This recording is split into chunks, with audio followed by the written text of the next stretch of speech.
Bonsoir à tous et bienvenue dans ce dernier point de l'information sur RTI 1.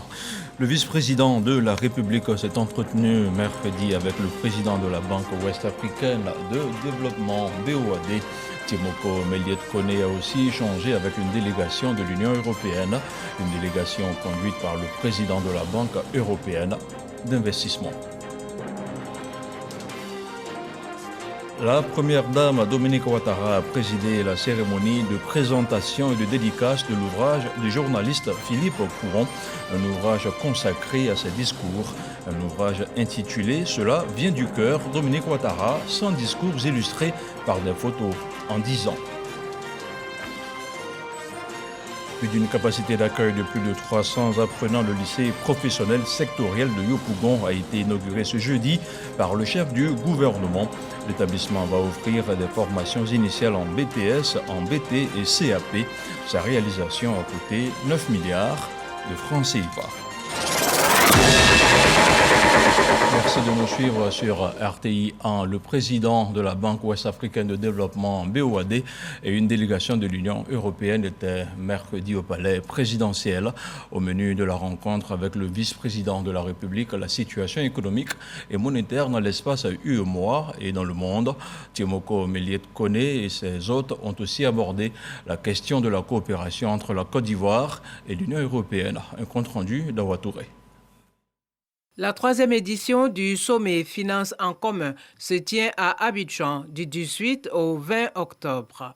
En marge de cette rencontre des banques de développement, le vice-président de la République, Timoko Méliès Kone, a échangé avec une délégation de l'Union européenne conduite par le président de la Banque européenne d'investissement sur la coopération entre la Côte d'Ivoire et l'Union européenne, notamment dans les domaines du cacao durable, de l'investissement dans les énergies renouvelables et l'accès pour tous à l'électricité. The hospitality extended to all of us who participate in this conference here. Nous sommes ici aujourd'hui pour rendre une visite de courtoisie à Monsieur le Vice-président sur l'occasion de notre présence pour le sommet Finances en commun, qui est organisé par la Banque européenne d'investissement et la BAD en coopération étroite avec l'Agence française de développement. Nous sommes très honorés par la possibilité d'être accueillis par la Côte d'Ivoire pour cette conférence. Nous sommes venus présenter à Monsieur le Vice-président le monde des banques publiques de développement. Effectivement, 520 institutions partout dans le monde, une centaine en Afrique qui joignent leurs forces pour lutter contre la pauvreté et lutter contre le changement climatique. Nous avons passé aussi un peu de temps sur les relations bilatérales entre l'Europe et la Côte d'Ivoire. J'ai eu l'occasion de participer à une réunion sur notamment la filière cacao, sur laquelle nous, équipe Europe, donc c'est-à-dire l'Union européenne et ses États membres, nous nous mobilisons en force pour justement adresser les trois grands défis, le niveau de revenus des agriculteurs, les questions de la déforestation et la question des travails d'enfants. Les échanges avec le président de la Banque ouest-africaine de développement BOAD ont porté sur le fonctionnement de cette institution et la situation économique et monétaire dans la zone UEMOA et dans le monde. Nous lui avons fait un compte-rendu, une forme de réédition de notre augmentation de capital. Vous savez que c'est une opération phare pour la banque, mais également phare pour notre union. Le vice-président, monsieur le vice-président, connaît bien ces sujets, nous a accompagnés, nous a soutenus depuis le début, depuis le départ. À l'heure où nous clôturons cette opération, qui, je le rappelle, est une opération d'envergure, nous levons 1,5 milliard de dollars de capital pour la banque. Cette opération sensible, d'envergure, je le rappelle, a été décrite par le menu détail à monsieur le vice-président. Et je peux dire que monsieur le vice-président nous a félicités de la façon avec laquelle nous avons conduit cette opération. La Banque ouest-africaine de développement aura 50 ans l'année prochaine. Les questions liées à la célébration de cet événement à Abidjan ont également été évoquées. Anne Witkowski est en Côte d'Ivoire. La secrétaire adjointe aux opérations de conflit et de stabilisation du gouvernement américain séjourne à Abidjan. Elle s'est entretenue ce jeudi avec une délégation ministérielle conduite par le ministre directeur de cabinet Fidel Sarasoro. Les deux parties se sont engagées à consolider la paix et la stabilité en Côte d'Ivoire. Les détails de la rencontre avec Mahama Traoré. Anne Witkowski, secrétaire d'État adjointe des États-Unis d'Amérique aux opérations de conflit et de stabilisation, est en mission d'écoute. Écouter les autorités ivoiriennes sur les actions entreprises pour garantir la paix dans le pays. Cette concertation a également permis au ministre directeur de cabinet du président de la République, Fidel Sarasoro, et aux autres membres du gouvernement de formuler leurs attentes concernant le maintien de la stabilité. Nous sommes particulièrement heureux d'avoir eu l'opportunité d'échanger avec les représentants des différents ministères ici présents. Nous réitérons encore une fois notre désir de soutenir la Côte d'Ivoire et nous sommes conscients de cette relation sur le long terme qu'il y a eu avec l'État de Côte d'Ivoire. La secrétaire d'État adjointe des États-Unis d'Amérique aux opérations de conflit et de stabilisation est en Côte d'Ivoire dans le cadre d'une tournée au sein des pays du Golfe de Guinée. Tournée s'inscrivant dans la perspective de la mise en œuvre de la stratégie des États-Unis pour la prévention des conflits et la promotion de la stabilité avec des pays partenaires dans le monde entier. Stratégie lancée en avril dernier. C'est un ouvrage qui représente au moins 10 années de travail et il est du journaliste Philippe Kouan, composé de 390 pages et de 170 photos. Le livre est essentiellement un recueil de principaux discours de Mme Dominique Ouattara, un ouvrage qui vous plonge au cœur de l'engagement humanitaire de la première dame de Côte d'Ivoire pour la cause des plus faibles et des démunis. Mahama Traoré. Il y a dans les discours de Dominique Ouattara la passion du cœur et la force de la raison. Et de quoi aussi inspirer le journaliste ivoirien Philippe Kouan. L'homme de médias est allé jusqu'à compiler dans cet ouvrage intitulé « Cela vient du cœur » 100 discours marquants sur les 400 prononcés par Dominique Ouattara depuis 2011 dans le cadre de ses activités de première dame et de présidente de la fondation Children of Africa. Certains demandent ou se demandent pourquoi avoir choisi 100 alors qu'il est facile de prendre en compte la totalité des discours vu qu'ils sont tous disponibles. Eh bien, ce fut un exercice très difficile, mais il fallait faire un choix. Aussi, dans la perspective de réaliser d'autres œuvres plus tard, il nous est apparu judicieux de commencer par ces 100 discours qui ne tiennent pas compte de l'ordre chronologique des faits, mais d'un choix thématique pour ce tome 1. Philippe, sois tranquille. Pour moi, tout ce qui de près ou de loin concerne Mme Dominique Ouattara est bon. Parce que Mme Dominique Ouattara est bonne, grande dans la tête, grande dans le cœur, grande dans la main. Donc le livre qui parle d'elle est forcément bon. Je vous en souhaite agréable lecture.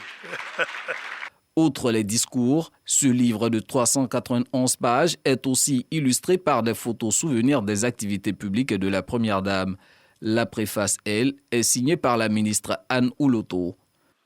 Entre les lignes de chaque phrase de ces discours, le lecteur attentif pourra également découvrir de nombreuses valeurs telles que l'harmonie dans le couple, l'amour du travail bien fait, le don de soi, le respect de l'autre, la rigueur, l'esprit d'équipe, la loyauté, la fidélité, et j'en passe. Lorsqu'elle prend la parole, Dominique Ouattara rend hommage à l'artisan de ce travail de mémoire qui aura mobilisé 2 années d'efforts. Cher Philippe, vous me donnez l'occasion de témoigner ici de l'importance de votre métier qui, en plus de participer à l'équilibre de notre société, est un des garants de la mémoire de notre pays. Je suis heureuse que ces discours prononcés sur des tribunes nationales et internationales puissent aujourd'hui être répertoriés dans un seul et même ouvrage. Santé, éducation, lutte contre le travail des enfants, autonomisation des femmes, l'ensemble des allocutions recensées dans ce livre véhiculent le même idéal. Ce livre est une rétrospective qui confirme le travail accompli jusqu'ici par les équipes de ma fondation et celles de mon cabinet, et j'en suis très heureuse. Merci d'avoir contribué à notre devoir de mémoire collectif. J'ai choisi chaque mot et chaque phrase contenue dans ces discours avec soin et conviction. et j'espère qu'ils auront eu et continueront à avoir un impact positif auprès de ceux et celles qui les recevront. Et ces discours, qui me viennent du fond du cœur, sont couronnés par l'appel que j'ai toujours lancé pour la paix et la cohésion sociale dans notre pays. C'est une exhortation au vivre ensemble, si chère à tous les Ivoiriens, que je n'oublie pas d'évoquer dans chacun de mes discours, à l'endroit de mes sœurs en particulier, afin qu'elles soient des actrices de paix dans leur famille et dans leurs communautés respectives. Parce que ce livre ne serait pas sans les discours de la Première Dame, Philippe Kouan concède volontiers à Dominique Ouattara la dédicace des premiers exemplaires vendus. Mieux, le journaliste écrivain annonce céder ses droits d'auteur sur cet ouvrage à la Fondation Children of Africa. Il est bâti sur 4 hectares et il va former au métier de l'agro-industrie et de la maintenance industrielle. Je vous le disais en titre, le lycée professionnel sectoriel de Yopougon a été inauguré ce jeudi par le Premier ministre Patrick Achi. Ce nouveau pôle du savoir permettra d'augmenter de façon substantielle et progressive le taux de scolarisation estimé aujourd'hui à 5% à 20% en 2030. Alexis Oudraogo. Voici le lycée professionnel sectoriel de Yopougon.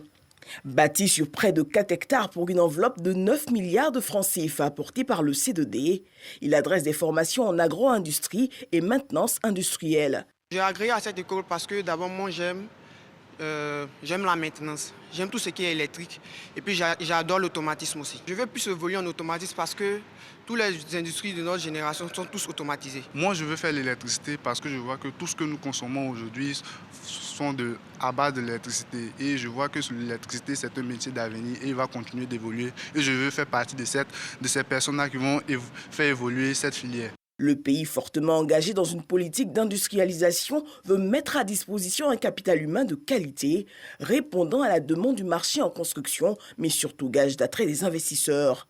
Aux côtés de la Côte d'Ivoire, pour ce projet, la France, qui a à ce jour investi plus de 50 milliards de francs CFA. Nous sommes ici à Yopougon, dans ce lycée professionnel sectoriel, parce que je crois que c'est la plus belle et la plus forte illustration de cette politique des autorités ivoiriennes, de cette dynamique. 9 milliards de francs CFA d'investissement ici, pour 2 filières clés, la maintenance industrielle, l'industrie agroalimentaire. Bientôt près de 400 élèves, certains sont déjà ici pour se former. Alors que plus de 22 millions de la population a moins de 35 ans, soit 3 Ivoiriens sur 4, la formation professionnelle veut absorber le stock des diplômés sans emploi et autres non diplômés dans une classe ouvrière nouvelle qui bâtisse le pays. Il s'agit de former au sein de ce lycée professionnel un capital humain compétent, indispensable à la vitalité industrielle de notre pays. Notre lycée, d'une capacité de 390 apprenants en formation initiale, prépare au diplôme suivant. Pour la branche agro-industrielle, le BTS conducteur de procédés en 2 années, le BT conducteur en ligne en 3 années, le CAP conducteur de machines en 3 années. Pour la branche maintenance industrielle, le BTS maintenance industrielle en 2 années, le BT agent de maintenance en 3 années. Cette année, en formation initiale, l'effectif enregistré est de 241 apprenants, dont 36 filles. Un maillage dense du centre professionnel va irriguer tout le pays et permettre une remontée plus efficace dans les chaînes de valeur mondiales de nos différentes productions agricoles. Quand une nation veut faire grandir son industrie, pour grandir elle-même ensuite, l'enseignement technique et la formation professionnelle et l'apprentissage se trouvent naturellement et toujours à des places stratégiques. Notre politique engagée permettra également, à travers des programmes spécifiques, de capter le stock des diplômés sans emploi, des élèves déscolarisés, voire non scolarisés, qui représentent un volume par essence toujours trop important parmi notre jeunesse. Alors même que ces jeunes, loin d'être dénués d'énergie, de volonté et de talent, veulent donner le meilleur d'eux-mêmes. Ils ont donc toute vocation à incarner ici cette nouvelle classe ouvrière avec laquelle nous allons bâtir cette Côte d'Ivoire ambitieuse et prospère. Notons que grâce à l'appui du C2D, des centres de formation après Yopougon verront le jour à Daoukro, Daloa et Bampé, Drabo, Dabakala, Korogo, Yamsoukro et Gbéligban pour un montant global de 146 milliards de francs CFA. On continue à parler des activités du Premier ministre à San Pedro. Patrick Achi a lancé les travaux de construction d'une usine de transformation de cacao. L'unité ultra-moderne sera construite par Atlantic Group. D'une valeur de 73 milliards de francs CFA, elle aura une capacité de transformation de la fève de cacao en beurre, en poudre, masse et tourteaux de cacao de 64 000 tonnes par an. Une contribution à la politique de transformation locale du cacao impulsée par le président de la République. On reste toujours avec le chef de gouvernement qui a lancé le Farming Innovation Programme, un programme accélérateur et incubateur de start-up visant à promouvoir et à accompagner les idées novatrices dans le domaine de l'agriculture. En français facile, il s'agit d'un recours à la technologie digitale afin d'améliorer la compétitivité des agriculteurs et de faciliter l'émergence d'une agriculture de précision. Le programme sera exécuté par une start-up marocaine. Une délégation d'hommes d'affaires français est en mission de prospection à Abidjan. Des opérateurs du club entreprise Bordeaux Afrique qui ont été reçus par la ministre d'État, ministre des Affaires étrangères, Kandia Camara, Logoretti et Rigoré pour le compte-rendu. La ministre d'État, ministre des Affaires étrangères et de l'intégration africaine, Kandia Camara, en plein échange avec des hommes d'affaires français. Ils sont là pour explorer les opportunités d'affaires.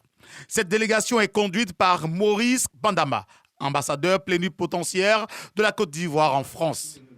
Ces opérateurs économiques sont pour la plupart issus du club entreprise Bordeaux Afrique. C'est le ministre délégué Adam Kakou Léon qui a pris la parole au nom de la ministre d'État, ministre des Affaires étrangères et de l'intégration africaine. Il existe des entreprises bordelaises qui sont de longue date installées à Bordeaux, à Abidjan, et des entreprises bordelaises qui travaillent avec la Côte d'Ivoire depuis longtemps et qui ont envie de se développer et même de s'installer en Côte d'Ivoire. La région Bordeaux-Aquitaine et la Côte d'Ivoire sont des régions qui se connaissent et s'apprécient depuis des décennies. Qu'ils soient venus pour nous présenter les potentialités de Bordeaux et voir à quelle mesure ils peuvent participer à l'implémentation de notre plan national de développement 2021-2025 est une chose qui est encouragée et nous l'encourageons à revenir. Ce sont au total une dizaine d'entreprises désireuses s'implanter ou s'étendre davantage dans le pays qui effectuent cette mission de prospection. Ces entreprises sont spécialisées, entre autres, dans les domaines de l'énergie, de la santé et de la communication. On parle à présent d'habitat urbain avec Abidjan qui accueille en ce moment la 3e édition du sommet de la finance en commun. Y participent plus de 500 banques publiques de développement, des banques qui se sont engagées à financer la transformation des économies et des systèmes financiers vers la durabilité. En marge de la rencontre, l'Alliance des ministres africains de la ville pour le financement a tenu sa toute première réunion sur l'habitat urbain. Et cette signature de convention entre la Caisse de dépôt et de consignation et la Caisse de dépôt et gestion du Maroc, la convention permettra la mise en place d'une filiale chargée des investissements à long terme.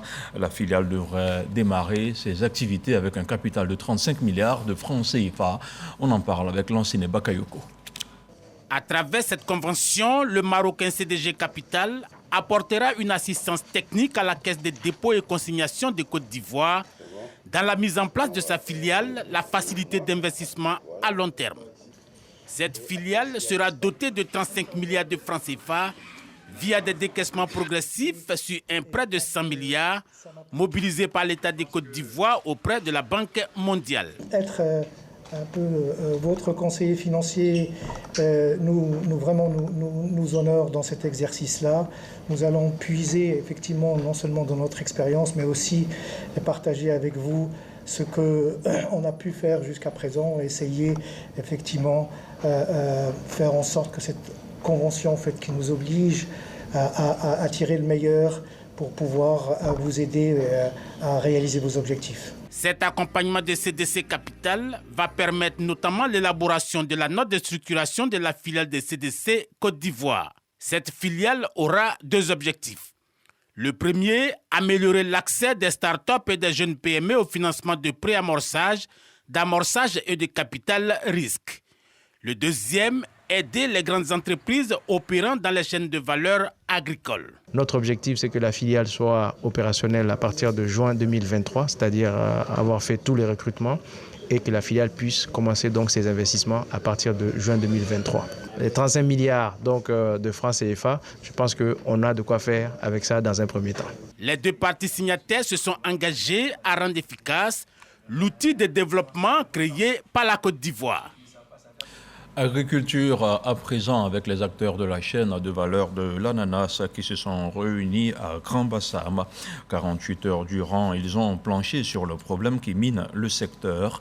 C'était au cours d'un atelier de restitution et de validation de la mission d'enquête réalisée il y a un peu plus de 2 mois. Le point de la rencontre avec Jean-Luc Gbangbo à retrouver dans nos prochaines éditions.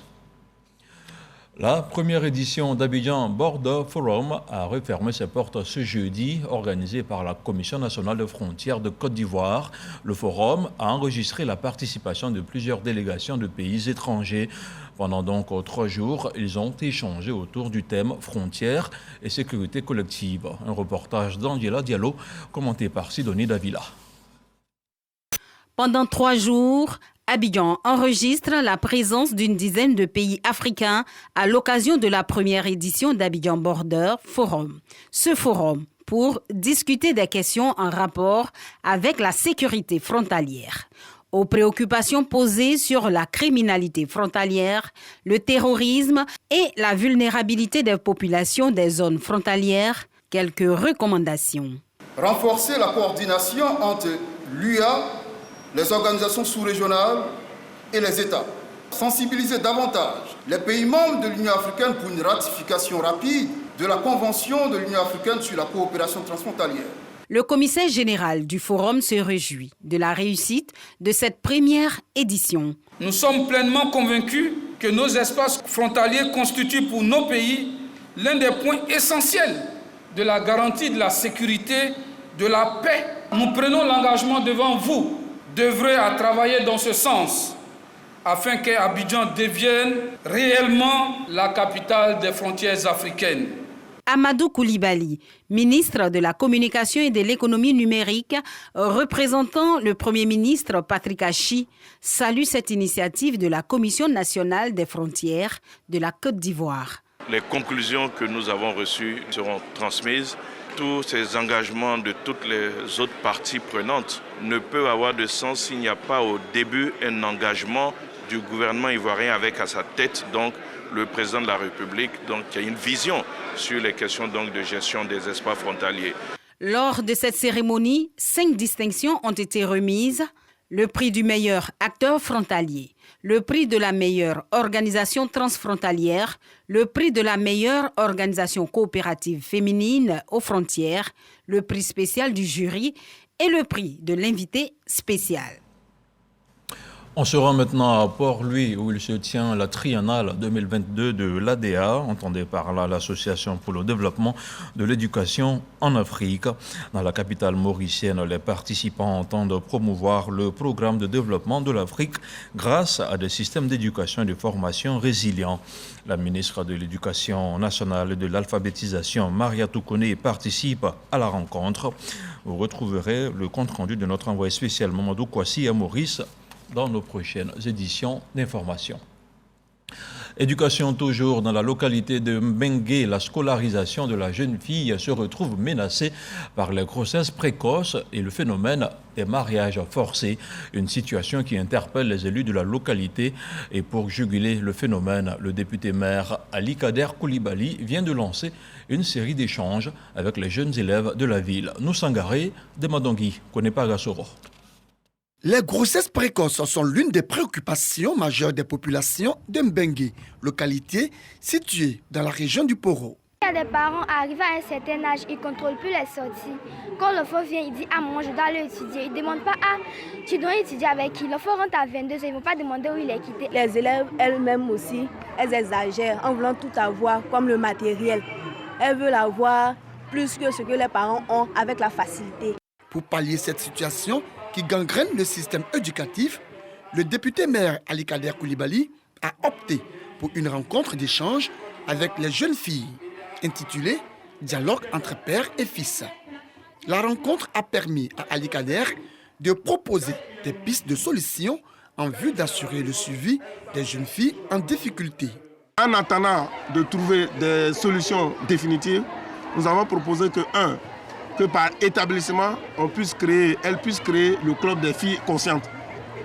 Et que par établissement, elle puisse noter des engagements entre les 3 parties. Chaque établissement doit dire au niveau des filles quels sont leurs engagements, quels sont les engagements des parents et quels sont les engagements qu'on souhaite que le député maire que je suis puisse prendre. Nous avons promis au moins envoyer dès la semaine prochaine 250 kits scolaires. Faire de telle sorte que l'argument qui consiste à dire que les parents n'ont pas donné les fournitures, c'est pour cela que moi je suis allé faire une grossesse, on puisse retirer ces arguments-là auprès de nos filles. Présent à cette rencontre d'échange, le directeur général de la radio-télévision ivoirienne RTI n'a pas manqué de témoigner sa gratitude au maire pour l'initiative. Je pense que c'est une initiative qui non seulement mérite d'être encouragée, mais d'être généralisée. Parce que écouter les enfants, je pense que c'est une porte essentielle pour sensibiliser et également trouver des solutions durables. Cette rencontre du député maire avec les jeunes élèves de Mbengue s'inscrit dans la vision du plan stratégique d'accélération de l'éducation des filles. On regarde maintenant de près le point de la situation de la Covid-19 au 20 octobre.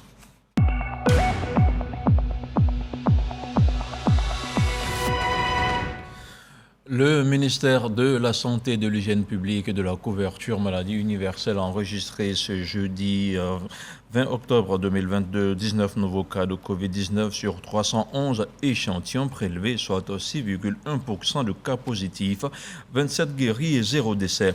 À la date du 20 octobre, la Côte d'Ivoire compte donc 87 676 cas confirmés, dont 86 786 personnes guéries, 827 décès et 63 cas actifs. Le nombre total d'échantillons est d'1 638 586. Le 19 octobre, 13 775 doses de vaccins ont été administrées, soit un total de 20 512 474 doses du 1er mars 2021 au 18 octobre 2022. Le ministre de la Santé, de l'Hygiène publique et de la couverture maladie universelle invite toutes les personnes de plus de 12 ans à se faire vacciner dans les centres de vaccination. Il rappelle que le vaccin contre la Covid-19 est gratuit et volontaire. Le ministre de la Promotion de la bonne gouvernance et de la lutte contre la corruption était à Yamoussoukro, dans la capitale politique ivoirienne. Epiphane Zorobi-Balo a lancé officiellement les rencontres anti-corruption en toile de fond. Il s'agit pour lui d'instaurer à tous les niveaux des pratiques saines pour favoriser la bonne gouvernance. Un reportage de Kader Sogodogo. Salle des fêtes de la mairie de Yamoussoukro. Epiphane Balo-Zoro est face à la population dans toute sa composante. Ici démarre un concept nouveau, les rencontres anticorruption. L'idée est de renforcer les connaissances des populations afin de bouter hors de la Côte d'Ivoire la corruption sous toutes ses formes. Le ministère de la Promotion de la bonne gouvernance et de la lutte contre la corruption est à la première étape d'une tournée nationale. Dans une approche de promotion et de vulgarisation de la culture éthique, de responsabilité et de redevabilité, les rencontres anticorruption visent à sensibiliser et à former les populations ainsi que les acteurs socio-économiques en matière de bonne gouvernance et de lutte contre la corruption. Cette activité périodique, avec des couches dédiées, vient non seulement pour renforcer les connaissances des populations sur les pratiques anticorruption, mais également pour impliquer l'ensemble des populations dans la lutte contre la corruption. Un cadre qui répond aux attentes des populations. Nous, en tant que jeunes, sommes d'autant plus fiers de voir qu'au plus haut sommet de l'État de Côte d'Ivoire, la question de la corruption est une question essentielle. Tout ce qui s'est fait, c'est pour nous. Parce que quand le pays est moins corrompu, il y a assez de fonds qui rentrent dans les caisses de l'État, il y a la création de l'emploi qui va avec. Nous nous engageons pour que la corruption soit boutée hors de la Côte d'Ivoire. Avec les efforts du président de la République, son Excellence Alassane Ouattara, nous sortons de ce lot-là, de 130e à 104e. Bientôt même, peut-être, nous serons les premiers à être des pays non corrompus. Parce que, avec le président Alassane, c'est la qualité. Après Yamoussoukro, les rencontres anti-corruption mettre le cap sur la cité balnéaire de San Pedro. L'esprit et la lettre ne changent pas. On s'intéresse maintenant à l'actualité hors de chez nous. De violents heurts ont eu lieu en N'Djamena et dans plusieurs autres villes du Tchad ce jeudi. Des accrochages entre les forces de l'ordre et des manifestants opposés à la prolongation de la période de transition. Le chef du gouvernement a décrété un couvre-feu jusqu'au rétablissement total de l'ordre, alors que le bilan humain est très lourd. Et selon le dernier décompte, au moins 50 personnes sont mortes dans ce déchaînement de violence qui a duré plusieurs heures. Les Nations Unies, de leur côté, ont déploré la violence et demandent une enquête sur les décès. Elle n'aura tenu que 45 jours. La première ministre britannique Liz Truss a annoncé sa démission ce jeudi.